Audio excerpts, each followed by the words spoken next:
From phones and tablets to music and sport, digital technology is everywhere. It entertains us, helps us to communicate, find information and shop for things we need.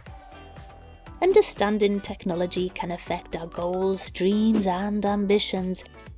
If I love chatting to friends and sharing moments, then I can design and build technology for me and my friends.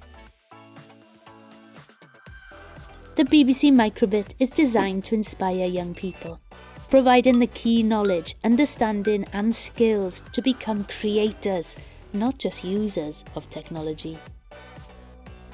The latest version of the Microbit has all the features of the original and some fantastic extras, so you can learn and play in new and exciting ways. It has 6 sensors: motion, temperature, light, magnetism, sound and touch, as well as wireless radio communication, lights and buttons. The microphone responds to sound and measures noise levels. It can even detect when everything's quiet.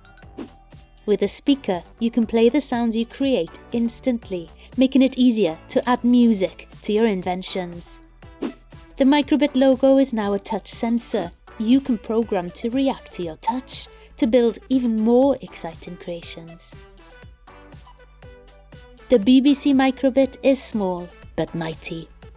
What will you create today?